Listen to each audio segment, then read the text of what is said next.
तो चलिए आज बात करते हैं पृथ्वी दिवस की कहानी की। ये कैसे शुरू हुआ, इससे क्या हासिल हुआ और आज हमारे प्लैनेट के लिए इसका क्या मतलब है। आइए पता करते हैं। चलिए इस सवाल से शुरू करते हैं। सोचिए जरा, क्या हो अगर हमारे प्लैनेट की भी कोई ड्यू डेट हो।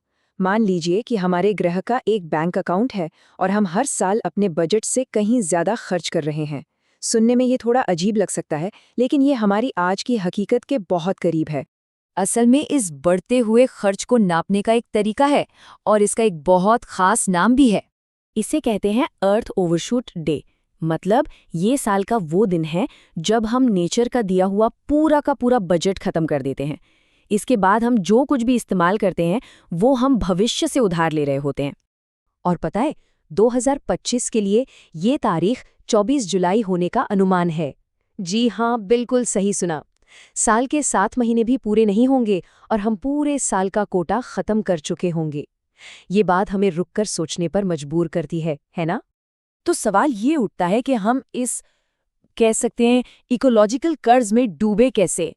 इसका जवाब जानने के लिए हमें समय में थोड़ा पीछे जाना होगा, करीब 50 साल।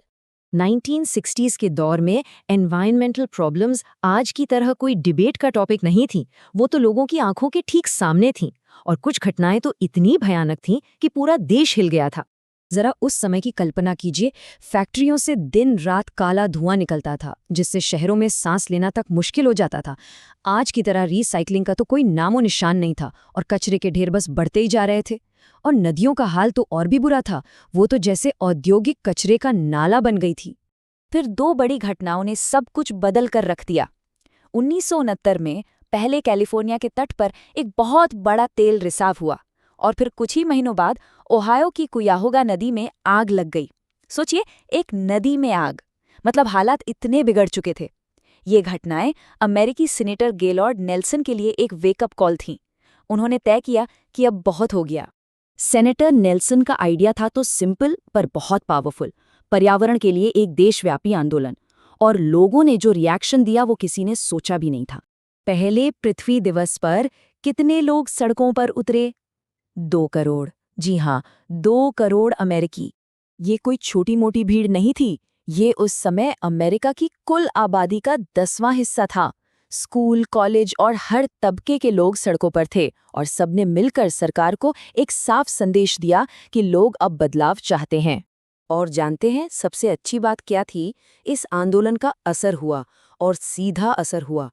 साल खत्म होते होते अमेरिकी सरकार ने एनवायरमेंटल प्रोटेक्शन एजेंसी यानी ईपीए बना दी और बहुत जल्दी ही हवा, पानी और लुप्त हो रहे जानवरों की रक्षा के लिए बड़े कानून बनाए गए।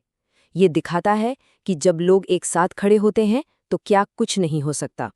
तो पहले पृथ्वी दिवस में वाकई में बहुत कुछ बदला, लेकिन आज 50 साल बाद हमारे सामने एक बिल्कुल नई तरह की चुनौती है जो शायद पहले से भी ज्यादा मुश्किल है। देखिए, 1970 में प्रॉब्लम आंखों के सामने थी, धुआं उगलती चिमनियां, गंदी नदियां। आज की चुनौतियां पूरी दुनिया में फैली हुई हैं और अक्सर दिखाई नहीं देती, जैसे क्लाइमेट चेंज, खत्म होते रिसोर्सेज और समुद्र में फैलता प्लास्टिक। अगर हम आज की अपनी खपत को एक नंबर में बताएं तो वो ये है, हमें अपनी मौजूदा जीवन शैली को बनाए रखने के लिए 1.7 पृथ्वी की जरूरत है। इसका मतलब ये है कि हम पृथ्वी की खुद को हील करने की कैपेसिटी से 70% ज्यादा तेजी से सब कुछ इस्तेमाल कर रहे हैं। हम एक ऐसे कर्ज में जी रहे हैं जिसे हम शायद कभी चुका ही नहीं पाएंगे। लेकिन जैसे 1970 में लोगों ने उम्मीद नहीं छोड़ी थी, वैसे ही आज भी उम्मीद बाकी है। भले ही चुनौतियां नहीं हों, लेकिन समाधान का रास्ता वही है, एक साथ मिलकर काम करना। वो आंदोलन जो सिर्फ 2 करोड़ अमेरिकियों से शुरू हुआ था, आज 190 से ज्यादा देशों में फैल चुका है और इसमें 1 अरब से ज्यादा लोग शामिल हैं। ये हमें याद दिलाता है कि हम इस लड़ाई में अकेले नहीं हैं। और आज का कॉल टू एक्शन भी वही है, हमें अपने प्लैनेट में इन्वेस्ट करना होगा। चाहे वो क्लीन एनर्जी को बढ़ावा देना हो, प्लास्टिक का इस्तेमाल कम करना हो या फिर अगली पीढ़ी को पर्यावरण की अहमियत के बारे में सिखाना हो। पृथ्वी दिवस के फाउंडर सेनेटर गेलॉर्ड नेल्सन ने इस बात को क्या खूब कहा था, ये उन लोगों के लिए आज कुछ करने के बारे में है जिनसे हम कभी नहीं मिलेंगे। ये भविष्य में किया गया एक निवेश है। तो आखिर में बस एक सवाल। 1970 की पीढ़ी ने अपने समय की चुनौती का जवाब दिया। अब हमारी बारी है। हमारा जवाब क्या होगा? इस पर सोचने के लिए शुक्रिया।